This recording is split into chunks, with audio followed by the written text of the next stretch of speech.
जय श्री कृष्ण। अहमदाबादी स्कॉलर के बारे में जानते हैं आज। आचार्य हेमचंद्र भारतीय इतिहास में, उसमें भी विशेषतर संस्कृत इतिहास में, संस्कृत साहित्य हम तक पहुंचा, संस्कृत का व्याकरण हम तक पहुंचा, संस्कृत भाषा जो विश्व की सबसे पुरानी, सबसे बड़ी, सबसे श्रेष्ठ भाषा है वो हम तक पहुंची इतने अच्छे तरीके से। उसमें एक बहुत बड़ा योगदान आचार्य हेमचंद्र का है संस्कृत को जिंदा रखने में। आज उनके बारे में जानते हैं। हमारा चैप्टर भी उनके उससे है। 1145 विक्रम संवत 1145 में कार्तिकी पूर्णिमा में अहमदाबाद के धंधुका में उनका जन्म हुआ। जिस उस जमाने में जो सिस्टम थी आज भी वही है। दीक्षा लेने पर नाम बदल जाता है, फिर संत पद प्राप्त करने पर नाम बदलता है। जैसे नरेंद्रनाथ दत्त, फिर विविदिशानंद और फिर विवेकानंद, ऐसे नाम हुए। तो उस प्रकार से हेमचंद्राचार्य का भी जब जन्म हुआ ना, तब उनका नाम था चांगदेव। फिर 8 साल की उम्र में खंभात में देवचंद्र सूरी जी ने उनको दीक्षा दिलवाई और तब उनका नाम बदलकर हुआ सोमचंद्र। और फिर 21 वर्ष की उम्र में उन्होंने सूरी पद यानी संत पद प्राप्त किया। परीक्षा देकर प्राप्त किया जाता है, तो वो उन्होंने प्राप्त किया और फिर उनका नाम हो गया हेमचंद्र सूरी। और फिर क्योंकि ज्ञान बांटने लगे, ज्ञान बटोरने लगे, तो आचार्य कहे गए और उन्होंने इतना ज्ञान इकट्ठा किया, इतना साहित्य लिखा और इतना सब कुछ लोगों को ज्ञान दिया कि कलयुग में सबसे ज़्यादा जानने वाला अगर कोई है तो हेमचंद्राचार्य हैं।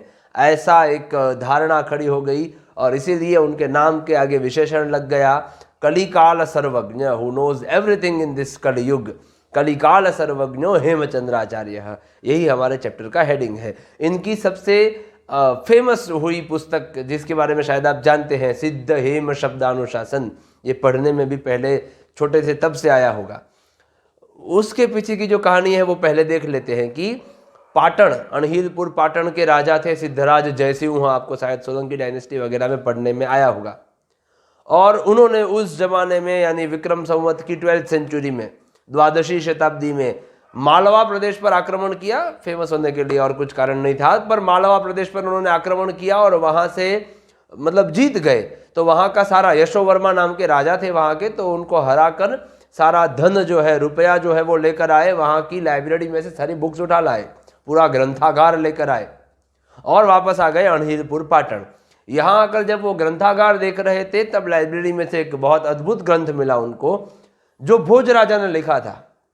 व्याकरण का ग्रंथ था। ग्रंथ का नाम था सरस्वती कंठाभरण, परंतु भोज राजा ने व्याकरण के ऊपर लिखा, इसीलिए भोज व्याकरण ऐसा कहा जाता था।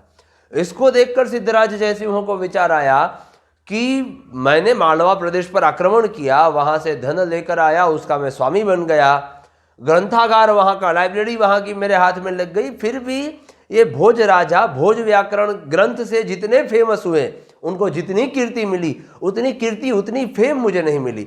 तो कुछ ऐसा ही मुझे भी करना चाहिए जिससे मैं भी भोज राजा के जितना फेमस हो जाऊं।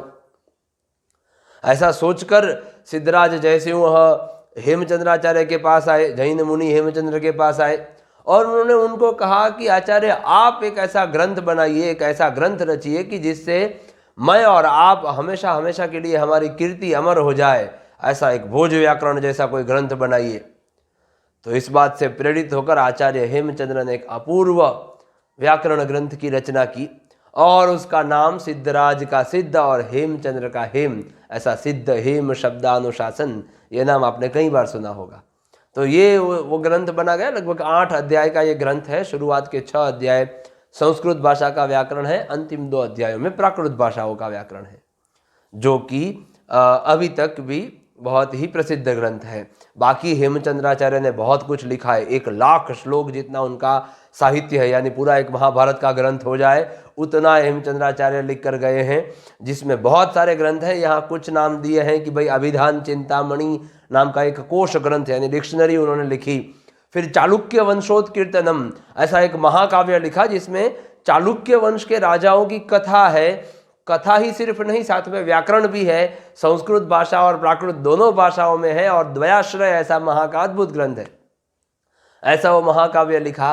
फिर उन्होंने अलंकार शास्त्र में काम किया। काव्यानुशासनम नाम का ग्रंथ है उनका, छंदोनुशासनम नाम का ग्रंथ है। ऐसे तो बहुत सारे ग्रंथ उनके विशाल साहित्य में समाविष्ट होते हैं।